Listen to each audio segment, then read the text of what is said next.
Hi everyone, I'm Airier, and today we're checking out TexTalks Battletech the Hunchback. I love this mech, mostly because when I'm playing MechWarrior 5 and I have no idea what to get and I'm still very early game, if I see a Hunchback and I get a Hunchback, I know I'm going to be using this thing for a very long time because it punches so far above its weight class. It is basically like getting a heavy mech or a really toned down assault mech on a medium mech chassis and going, you all dead now, and I love it. Am I the only person who probably upguns them and decides to really tinker with it and can do it? No, because that's how I found out. Other people told me, and it's freaking amazing. Basically, I am almost as biased in favor of this mech as I am the Warhammer. And I really can't wait to see what Tex does with this, because I'm pretty sure this is one of his favorites, if not the favorite. I don't know which one is actually his favorite now I think about it. It's been mentioned. I just have a shit memory. Otherwise, you know the deal. Link below, original video. Hit up. And let's get started. Space, the final frontier. These are the adventures of the Fuck You Cobstar video. You have no choice. The best kind of choice. The one no one has to make. Oh my god, are they going full 70s funk on this thing? I don't know why, but I already like this. Black Pants Legion presents the coolest motherfucker who's ever been around. Oh, they actually are. They are doing it. Beeple, oh, Black Pants Legion, Beeple Studios production. Oh my god, this is a 70s retro intro.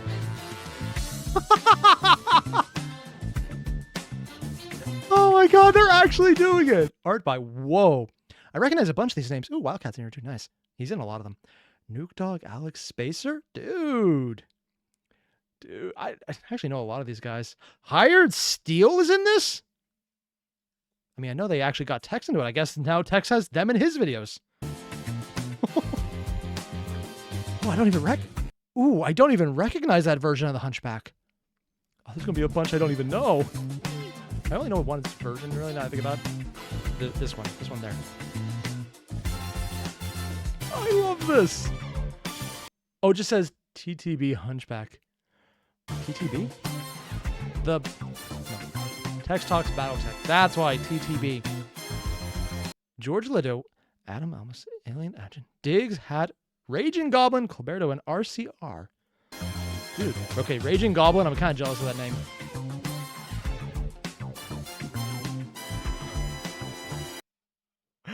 I'm sorry, just look at this. It's like all little poses of Tundle, charging, standing, and falling over and or stomping someone. Oh my god. They're just going even the swirls, like it's supposed to look like galaxy, but it looks like glitter in a drain. Water. That's some kind of effect. Okay. Kudos to whoever edited that. There's a bunch of people who actually, I don't think it might be Mike, but is there anyone else specifically working on that? Okay, wow, they have a lot of stuff in here. Soundtrack. They have a lot of soundtrack. Okay, they don't have the list in here as well. God damn, there is so much that went into this. The ultimate war machine. It's solid, it's efficient, it punches above its weight class, and it's cheaper than you should probably get for what it does. The Van Zant Wrestling Arena? Howdy There's there, a bear! clowns. The clown. My apologies for the noise outside as they're settling domestic legislative affairs in the usual Van Zant manner. Clan Ghost Bearers. It's probably an elemental wrestling people. Oh my god, I've heard of how they challenge people to a football match. Apparently Van Zant challenged an elemental to a wrestling match. And they even have the freaking masks for it. Wait, considering it's a mask, this wouldn't just be wrestling. Oh my god, they challenged Ghost Bear to Lucha Libre. Which is still just wrestling. But it's this very specific version in Mexico that I only know about because of the movie Lucha Libre. Or Lucha in general. And just, it's like a way more over the top, but also kind of cooler version.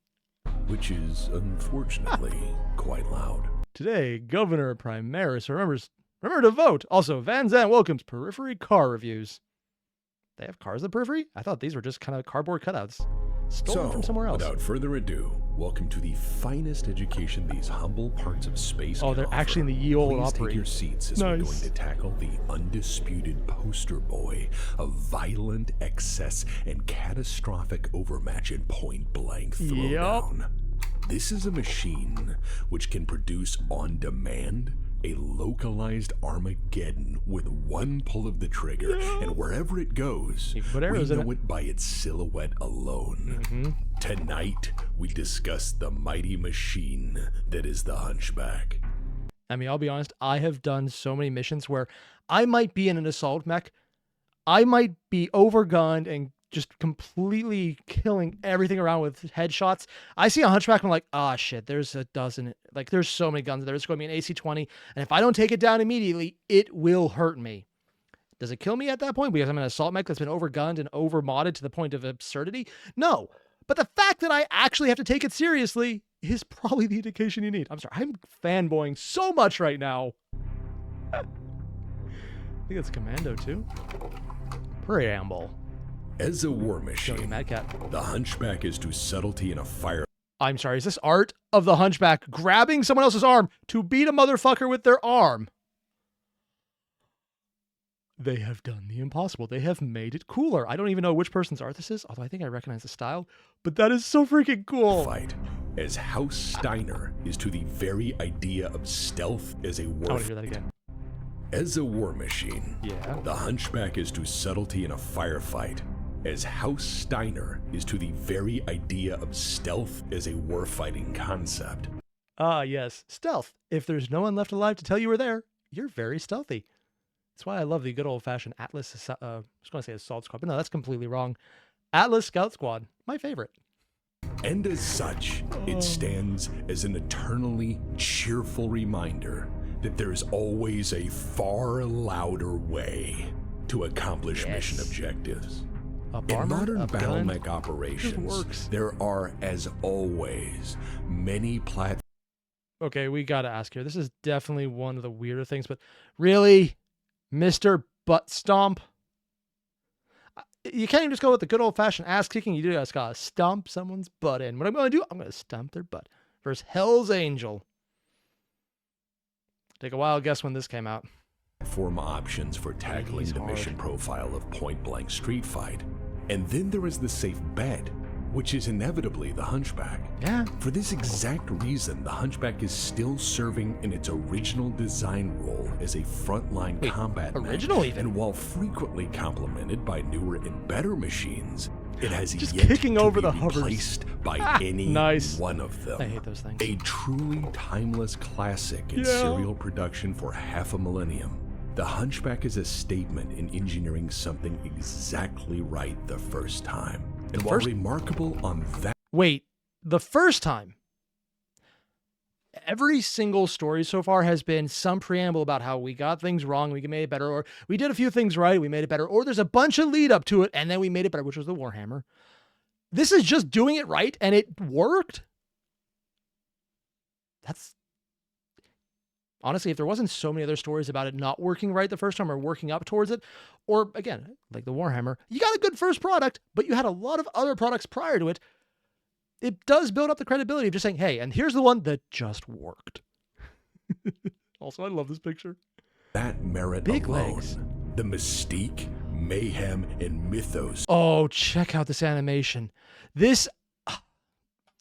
There's been a lot of compounding shots with movement in them for a while, but this is something I really think is amazing. Right here, I expected there might be explosions around it, in front of it, maybe something coming off. Instead, they did the craziest thing. Check it out. You see the shot there? The mystique. And you actually see it separating into multiple parts of a composite shot that I had no idea were part of a composite. They actually had the arm, part of the headpiece, and the backpack itself all separating from the destroyed centerpiece that's blowing it out. Oh, and there's little smoke parts right here for exhaust. Dude. Mayhem and mythos which surrounds the mighty Hunchback is a far denser AC-20? subject AC-20. than you may have considered. For this machine in particular commands its own Elementals. dedicated What is mech warrior that? doctrine cult that, again, despite all advances in technology across the centuries and other newer platforms being available, has remained rather stubbornly loyal to this humble machine above any other offerings. Oh, it's the clan when they first started fighting Roshlog. Pretty sure that's the mech right there. And that would be a dragon? And that would be the Hunchback. Yeah. But it took the clan, multiple clanners. Still don't recognize this model, though. I feel I should, but I just can't remember it. To examine this cult of the Hunchback, Ooh, we don't must recognize that then dog. discuss the subject of Hunchback orthodoxy among the pilots themselves. Orthodoxy? For this is, at its core, a story of very big guns. Oh, so it's kind of how like pilots for the Chargers are the craziest motherfuckers you are ever going to see. And they will be the ones who go like, ooh, let's stick a dynamite. Let's run with it. These are probably going to be a very different breed, aren't they? Versus other, and I perhaps hazard bolder ideas. Bolder? To begin with the Hunchback's place in Okay, one, this is something I absolutely love.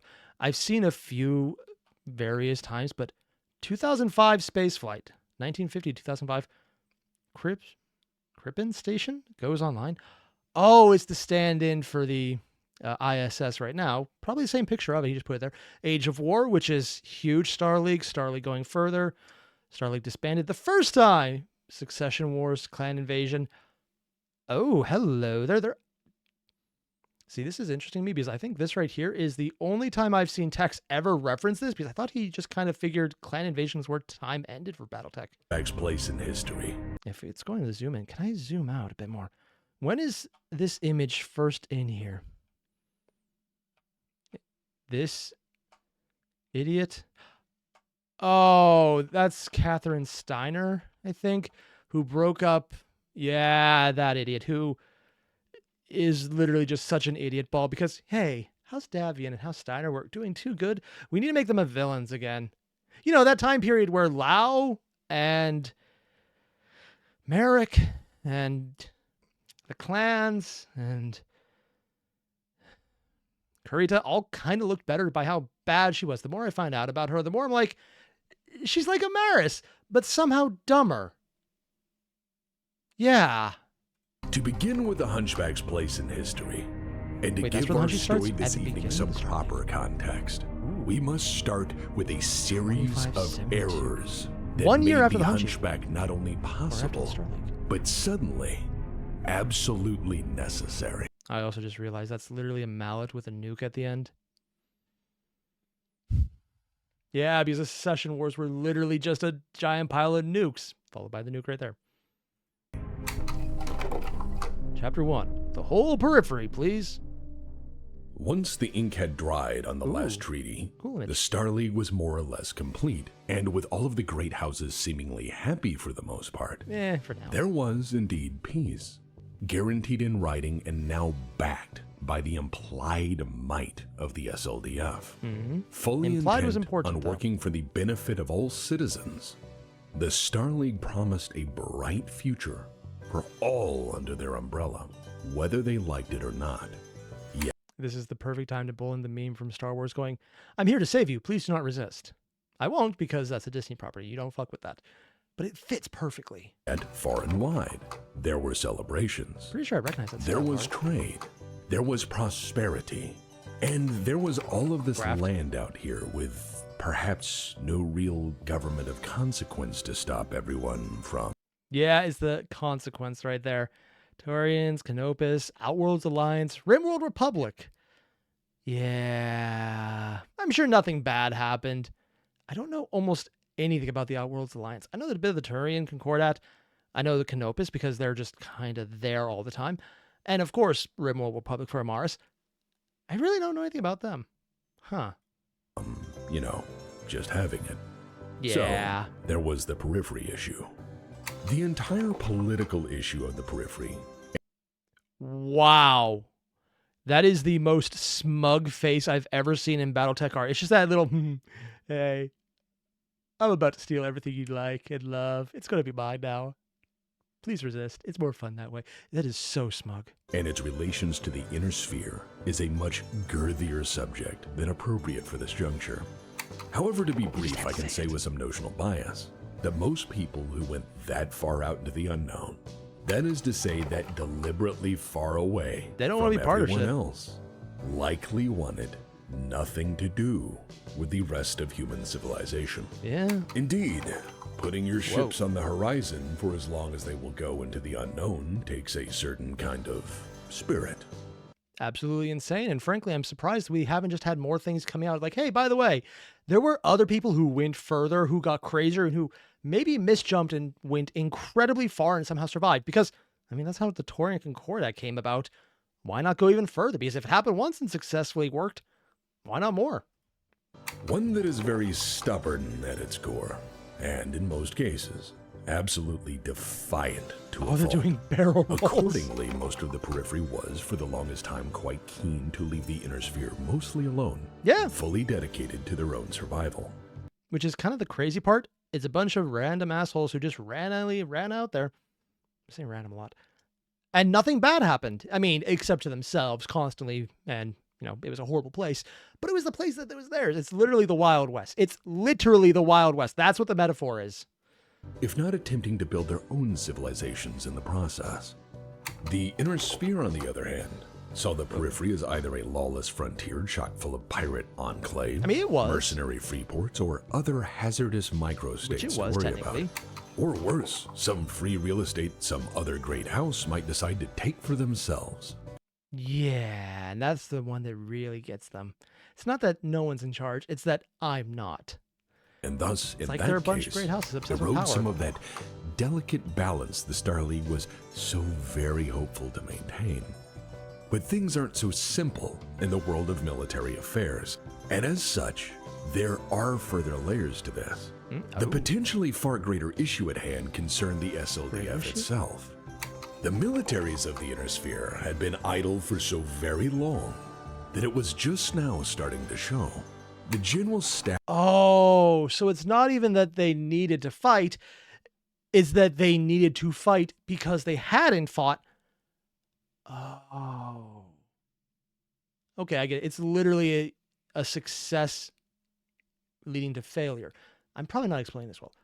It almost sounds like Tex is leading to the idea that it's been such a peaceful time since they did the entire, hey, Star League, and ending the war. So it's like, hey, you know how we're kind of always trying to destroy each other, and we had a bunch of things, you know, just like a little thing of a bunch of planets that suddenly get nuked to oblivion, and that started the Star League and a lot of other horrible things during the Age of War. Yeah, we're going to try and pull back and not do that. But now they have a bunch of armies that have a bunch of people conscripted into the main army, and if they're not fighting each other anymore, they probably actually need a target to make sure they still can fight, but also to justify spending money on there, which was the big thing because it was a lot of graft. Half of the SLDF and House militaries were mostly notional generals at that point, Notional? having fought No more actual war experience. games and police actions than any measure of actual broad-scale peer or near-peer conflict. I actually don't recognize these Significant campaigns to hone or test their skills were few, very far Was it between, basically a training and exercise? mostly quiet brush wars the Star League was keen to erase, not learn from. The SL Oh. So it was literally just a matter of, hey, you know how we did this war and didn't go great? We never lost it because it didn't happen. Or we didn't take losses because it also didn't happen. LDF itself was a compromise of where to put all of that military hardware once the interstate war issue had been sorted. As a strategic Now that's actually interesting. This is the first time I've ever heard the SLDF described as a compromise. It makes sense though, because if the houses can't have armies, they probably had to sell the machinery to the Star League itself, which would be a sudden boost of income to the actual houses to make up for the fact they don't have armies anymore. Granted, they don't have to then pay for upkeep, so it's probably a not bad trade. Huh. Leviathan, it was not intended to fight Frensky's anyone, Leviathan. at least not at that point in time. Oh, Most wait, of what? the Was it? SLDF's expertise was at that point in parades and garrison duty. Peacekeeping operations not being war ever since Clausewitz started reminding people. The Star League Karl Philipp Gottfried von Clausewitz, General Kingdom of Prussia. Wait, really? Strategic patron of I Told You So. Oh my, I want to hear this again. operations not being war ever since Clausewitz started reminding people. The Star League was very much potentially in Yeah, if trouble. you're not actually fighting, you're So, not actually fighting. They moved immediately to correct this. In 2571, Ooh, cool art. the Star League member states began circulating propaganda, which fell into two broad categories. This first Star League initial of Honor. propaganda was essentially Star League, good, As the Star League had surely made all the great houses and thus all the great states of the Inner Sphere such good friends, there was thus a moral imperative to bring such friendship of extraordinary magnitude to the periphery. The Star League and Oh, you know, I already said it was basically the West. They literally just described Manifest Destiny. For anyone who doesn't know, that's basically, it's our goal to move America all across the country. And if someone else is in the way, well, they're in the way of our destiny. And we have to manifest it by murdering everyone in our way. It needs to happen. That's literally how that went. And it involved a lot of murder. And now they're manifesting that destiny by taking over the periphery. And that led to no problems at all. this propaganda was a shepherd for a wayward flock, hoping to coax their lost kin back into the fold. Also imperialism. To civilize them yet again for their own sakes, and to protect them from the unknowns surely lurking in the deeper beyond. I know he's saying that as a joke. It's like, there's no actual beyond right now. It's literally just you and the bullshit you bring forward. But frankly, I would still love if there was actually beyond. Like some enclave of humanity that fucked up, got sent out so far they could never jump back on their own, that makes the clan look like a bunch of inner spheres by comparison, and that have developed completely different technology to the point where it seems alien at first until you actually get in there. It's like, holy shit, this is human. And that's the big reveal. I would love that plot line, partially because it would let the inner sphere finally coalesce a bit and move beyond just the standard, we're going to fuck this up and then reform and then fuck it up and then reform and then fuck it up and reform, that has been going on for decades of writing at this point. Yeah, the only time they kind of really broke that mold and moved a bit forward without immediately resetting it was the clan invasion.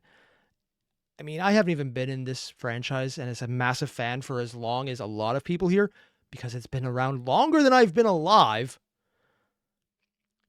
But even I can see that in the narrative. It's literally take a step forward, take a step back, take 2 steps forward, take 2 steps back. It doesn't really let you move forward. It just kind of stagnates in how the plot moves forward before resetting in a different way that feels like it went forward, but without actually doing that. Borders change. The army doesn't really change. New kids come up, but then they'll get absorbed and killed off, and then the old ones will come back because, you know, it's kind of works franchise-wise. On the other hand, just something big would be awesome. I almost wish Tex would point out, like, and here's the reason they believe that, because technically it wasn't completely bullshit. It was just mostly bullshit, except for the few people who knew. I don't think he'll say that, but if he does, I am going to laugh my ass off. Yet, surely as the SLDF intended to fight for freedom, the periphery wasn't buying it. Yeah. So naturally, people started to notice when the Star League suddenly declared it was here to save the universe. And regardless of how the SLDF framed itself, most of the periphery had no such interest in any such concepts, as they had their own governments and culture, and most of them did not see the wisdom in joining a larger conglomeration of states. With people in charge who obviously don't care because they're just going to take you over and take all your shit because, well, we're here and you're not. If they had, they likely would have approached the Star League openly and petitioned to join. But this implies the Star League viewed them as peer states, which they did not. Yeah, thus the earlier comments about how open real estate, freedom for us to take. Yeah. I keep coming back to the Wild West reference here, and unfortunately it's too accurate. I do love this backroom deal. It's shady. You got the arms dealer back here. You got the corpo suits. And it's just like, yeah, they even got the cigarettes making a smoky atmosphere. It actually really goes well with the overall vibe here where it's all kind of blurred. Really great tone in there. Thus, they treated them as non-peer entities, frequently seeking unequal partnerships or treaties that favored the Star League at the expense of the periphery. This arrogance and exercising unilateral strategic power would have dire consequences, as yeah, and it's why a lot of people, when they saw Amaris decide to destroy the Star League, the periphery was like, fuck you. Amaris had to go really hard before they even decided not to intervene. And if he had gone just a little less megalomaniacal, he probably could have got them to help. But at that point, he wouldn't be Amaris, and that could never happen. Assuming the weakness of enemies you've never fought is, well, very bold in the historical sense. So when the periphery That is a word for it. repeatedly expressed the equivalent of no deal, Star League? What is it? I think I've seen this exact design, not so much for the Star League, but for Dragon Knights, or like Dragonlance. That's the one. I think I've seen that design used there. I wonder if it was a similar artist from some of the early books. That'd be a cool thing to find out. new propaganda began to circulate. This propaganda was less than flattering, Keep the and monsters was at bay. certainly engineered to stoke the righteous superiority of the Star League in its self-appointed position. I love how this is making two distinct callouts. Sparta on one hand, of course, the Taurian Concordant there, but also a bit to the viewer right now, the art is very much Attack on Titan, just the giant monster to the walls, but also 300 because thus the Sparta reference, including very good art. It just works, as well as just the usual Minotaur versus the Greek. There's a lot of layers to this. Good art. Of prime human civilization and representation of all that was supposedly virtuous and decent in the known universe. Let's go with In that this there. less than sincere version of the Star League's propaganda, the citizens of the periphery were painted as being uneducated and largely pirates or criminals, and perhaps worst of all to the good citizens of the inner sphere, actively harboring predatory design toward their way of life. And the irony, of course, is the one that's predatory is literally their own side. That's part of the irony. And the best part is, any excesses can be designed directly to this, because when you feel your life's in danger, you will go further.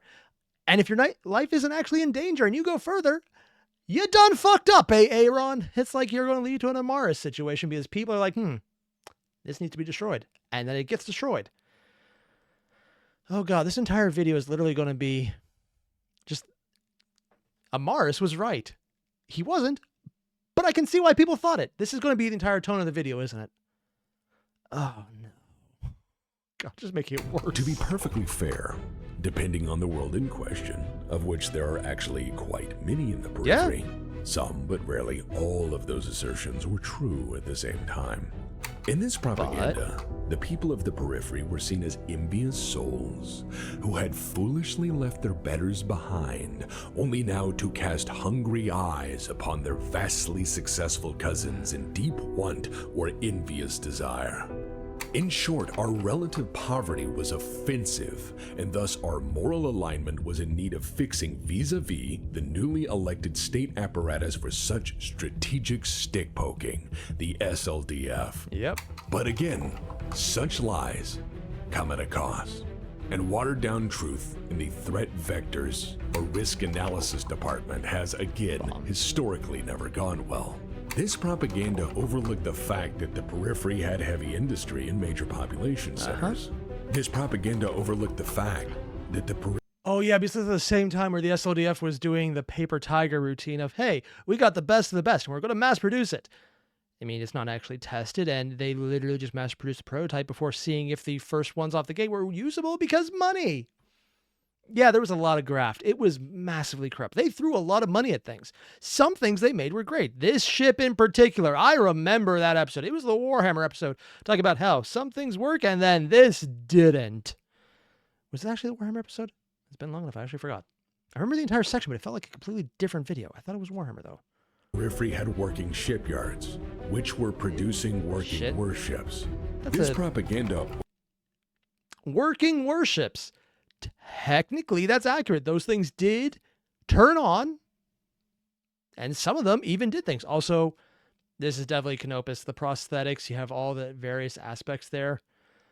Mermaid, because again, a lot of it was prosthetics. But I wonder how much was actually digital. And you see the joint there. It's actually robot arms. Overlooked the periphery's many notable worlds, offering a variety of products and Canopus, unique services.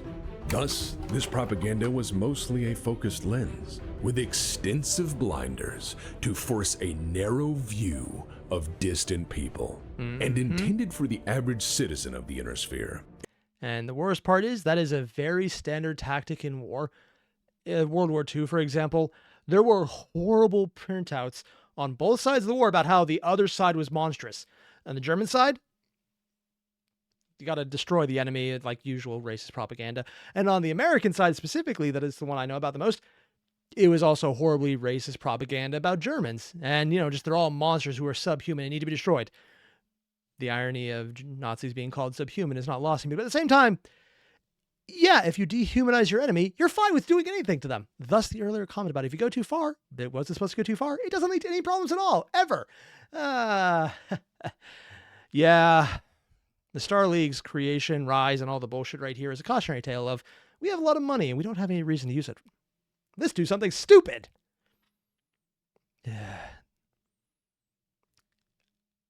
It's very weird because my entire impression of the Star League is very much based around how Tex approached the creation and the fall of it through the Amaris videos and the Civil War and the end of the Star League being a horrible day because the Inner Sphere just lost itself and everything shattered and went to hell. And Kerensky had that vision, but he held to it and went on, and then he was betrayed by his successors. But all of the things he's done after that, showing just how fucked up the Star League really was, it was always kind of horrible. It had a great veneer that Kerensky believed in, but Kerensky, he sounds like he's more what he was trying to aspire to, but not what actually was there. Honestly, if he was taking charge, that would make a much more interesting story at this point. Story, not setting, because it might actually fix things, and then you don't have all the constant war to actually play in. And even the one technically accepted alternative canon, where they have extra rules for it, I think on the website for Paradox. I forgot the name of the company, damn. But there's actually an accepted canon where, well, what happened if the SLDF didn't leave? It's a lot more blowy uppy base, very different. Kerensky gets assassinated and they don't actually leave, so the clans never form. Very different setting, kind of better, but still really effed up in its own way. I don't know nearly as much about it as I would love, but hey, there's so much there. I know Tex will never get to that because alternative histories to Battletech is so much extra, especially because they're somewhat ascended to the point of being sort of canon. They're settings you can play in. But if you ever did a video on the alternative histories, that would be fascinating. Just to compare and contrast. It was framed most to accentuate and worsen already held or persistent fears about the unknowns lurking beyond their borders. And while public opinion slowly changed about the periphery, as citizens were informed by the state on how to feel about their distant, unmet, and most assuredly uncivilized cousins, the periphery watched and waited. They had indeed noticed the changing tone. Yep, so they kind of know exactly what's coming. Didn't expect things would get any better. And in fact, they did not. In 2572, the Star League decided to make its play. Directive 21 is issued by the Star League High Council, a political body which in no way held official power over the periphery, forced the Outworlds Alliance to accept the Star League Defense Force's temporarily indefinite presence as garrison. Additionally, there were to be Draconis Combine House troops to bolster this intended garrison action. Directive 21 suggested this was done ostensibly as a security measure to curb pirate activity on Star League border world. They actually put house troops directly in. I mean, I know they were talking about how there was power plays and like, we don't control this empty, completely unoccupied land. And worse, my allies might try and take it. But actively putting Kurita troops directly in with Star League backing, that is almost completely just saying you now belong to Kurita. Do not resist. But please resist. Oh, dear God. Also, spacesuit combat. Almost never see that, actually. Cool art. However, this is the same equivalent of waking up to find your neighbor and his friends building an armed observation post in your front yard as they are concerned about the ant farm you may or may not possess.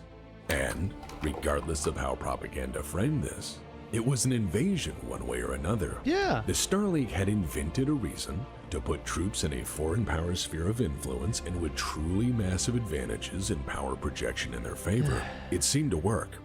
However, the periphery has a way of becoming the graveyard of ambition. Sooner or later, things tend to get interesting out here.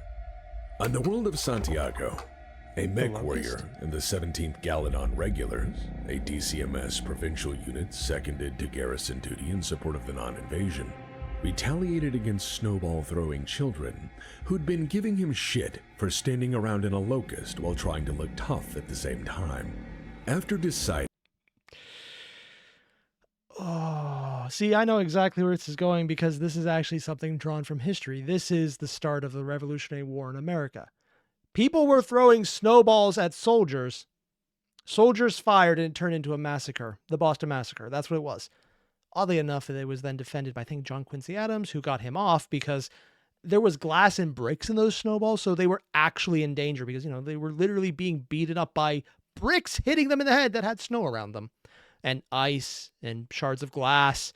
It was basically Boston roads, which if you've been to Boston, imagine that just with more horse dung. Actually, never mind. There's so many carriages that probably didn't change much. To retaliate for honor's sake, and then severely massacre. burning a child to accomplish this, the Locust pilot found out just how fast things can escalate in the Also, periphery. he's in a locust. The crowd turned immediately, quickly improvising more than snowballs to throw at the man. Yep. The Locust tripped trying to get away from them. He fell.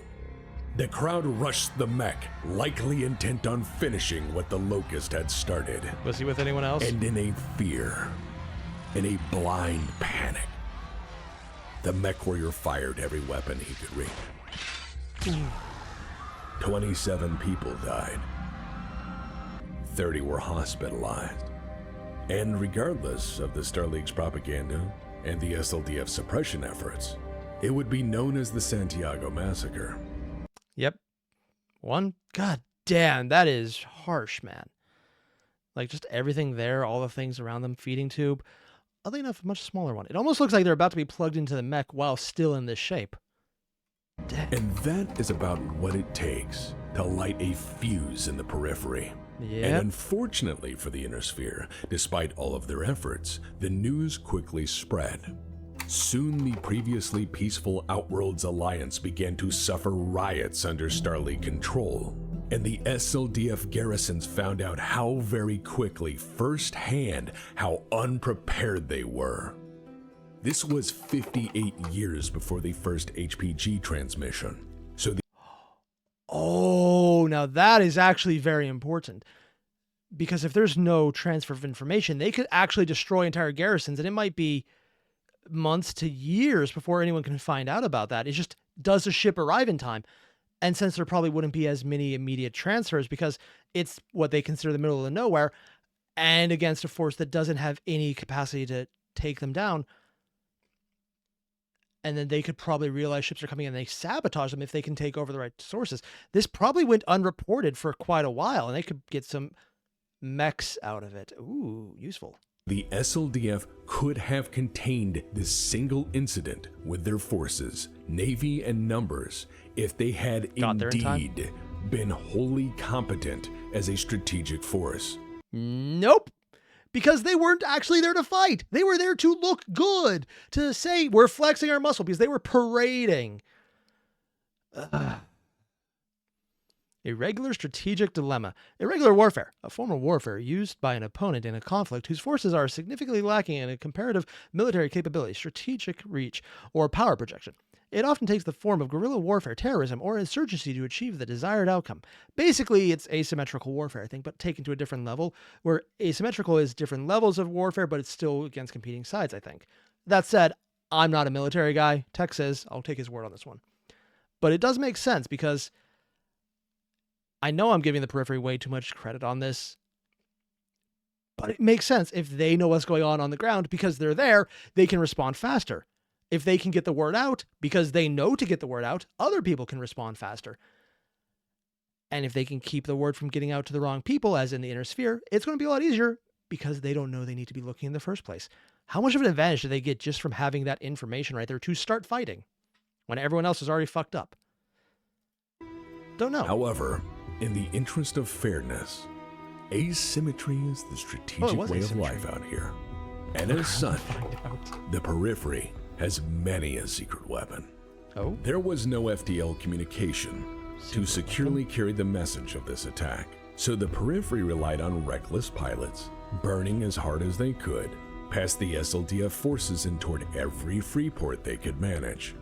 Within one short week, despite the challenge of hand-carried dispatches flown as quickly as reckless piloting allowed, the story had spread. They literally just Paul Revered it. The British are coming. Or in this case, the SLDF is coming. Also, fuck them. They just burned everyone to death because someone was throwing snowballs. It doesn't go the same way because the Star League wins and the comparison falls off at that point. But wins is very qualified here because this fucked them over. And also set up a lot of doctrines that immediately made everyone hate them. So when things went bad, no one defended them because fuck them. To the other periphery realms. And having already been on heightened alert, such news was not taken lightly. The message was clear. The SLDF was not here to be friends. Regardless. Now that is interesting. He has everything but the Rimworld Republic being pointed out. I guess that comes later in a sweep up? Huh. Of what the Star League said to its own citizens, things began to steadily degrade, and there was no hiding that tensions were boiling over. It seemed there was the potential for a real shooting war involving the biggest military yet built. And naturally, the periphery began to react. The magistracy of Canopus swiftly withdrew from border talks with the Free Worlds League, fully anticipating that Merrick wasn't just interested in the casino and hospitality business. Yep. Then there was the Taurian response, as they'd never trusted anyone other than, well, themselves. Yeah. Accordingly, the Taurian defense forces were granted vastly increased procurement budgets, and rapidly thereafter began to prepare for the pains of a mobilized wartime economy. And as such, the Santiago Massacre signals the beginning of what would soon become the first proper test for the Star League, versus opponents who had seen the Aries conventions as pointless suggestions on paper. Which was already demonstrated because prior to this, Lao would have already gone against the Turians. Taurians? Yeah, Taurians, not Turians. Turians is Mass Effect. I've been making that mistake for over a year now. I know I'm not going to fix it. And decide to nuke everything. So they know exactly what kind of policy they're going against. Don't worry, we don't use nukes, except on you. And thus, had decided for themselves not to sign them. And so it seemed that an army with rules would fight one who fundamentally disagreed that war had them. And as these... Although the army with rules part was very much rules, depending on who you have it. I'm sure Kerensky actually would have followed them. Kerensky, I don't think, was around at this point. I don't think. I know he was around for the later Eng, but I don't believe he was in the beginning of the Periphery Wars. Extreme interstate security issues continued to compound, and after worsening relations, continuing foolish escalation, and numerous failed attempts to work things out through poor communication, open war arrives by 2577. And while we have comfortably established that things just like the Baron made up substantial parts of SLDF military procurement up to that. Of course, if he's pointing out the Baron as being substantial, there has to be the alternative of it's still so many things, some of them have to work. At point, unnoticed, unchecked, untested, and most fatally unchallenged until desperately needed, becoming in time their own watchwords for the sins of military procurement. The mech stables of the Inner Sphere were, at that very same time, similarly full of untested war machines and battle mechs, every which promising to be the latest and greatest, and yet, quite possibly not. However, on the... And that does kind of highlight the one advantage the SLDF had beyond anything. They could be incompetent because they're throwing so many balls at so many walls, and the balls are exploding into more balls because cluster bombing of walls with multiple balls is apparently the best way to do something. If money is not an option, and you don't actually care what happens, something will eventually work. And I'm assuming the something was the Hunchback in this case, as opposed to the Baron, which was more expensive and absolutely terrible. You know, if it wasn't for the Baron killing most, like, main ship combat as just being expensive, kind of surprised I didn't go back to massive warships at this point as a giant FU to just drop in and say, remember how you were doing this? Fuck you. If they had the HPG network, actually, that would be harder, but I'm kind of surprised there was no daring raids done like that.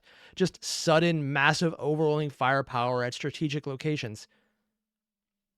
Granted, there's a lot of other issues, and they can't move around well enough, so there'd be a lot of dangers there, and I'm sure there's probably a story out there of someone trying, and then it just failed because one of the complications ended up destroying the ship. Would make an interesting story to read, though.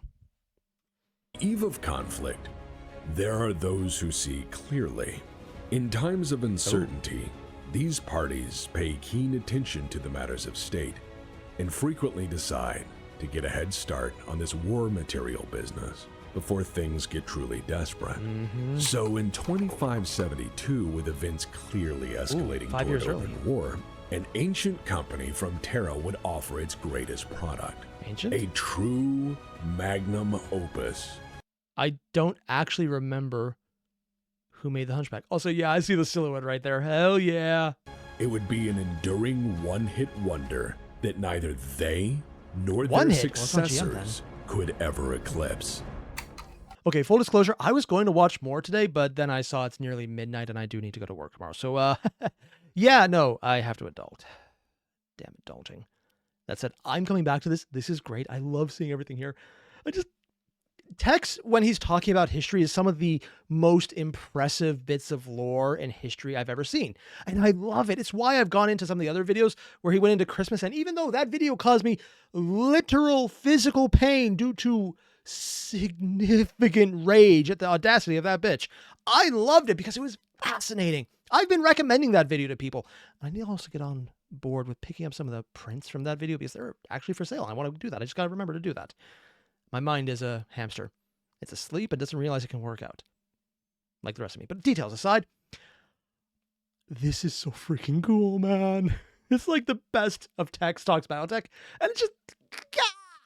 There's so much art. There's so much lore. There's so much reorienting about how to look at the Star League and how to look at the periphery and just how it all fits together. And it's not black and white. We're seeing the other side. To as much as he aggrandized it before, it's also showing the immense issues and why people could stand by Amaris' side initially before he went cartoon villain. You have no idea how hard it is not to say right now, fuck adulting, I'm going to watch the entirety of it. I can't, I shouldn't, but I want to. Also, apparently Tex said this is almost 300 hours of work. I don't know the exact number because I have it in my Discord somewhere. I'll probably put it into the next video because I'll record it as soon as I can tomorrow night. Will it come out the next night? No. But I'm going to watch it right now because I want to see this. I am geeking out so hard right now. I am not sleeping. Oh, fuck. Damn you, Tex. Still, though, if you haven't already, link below original video. If you have, do it anyways because Tex is awesome. The Black Pants Legion knock it out of the park every time this comes up. And just go do it. Because reasons. I know, that's a convincing argument. I'm glad you did. I am hyped on caffeine and awesome Battletech lore. Who needs sleep? I'll see you guys in the next one. Adios.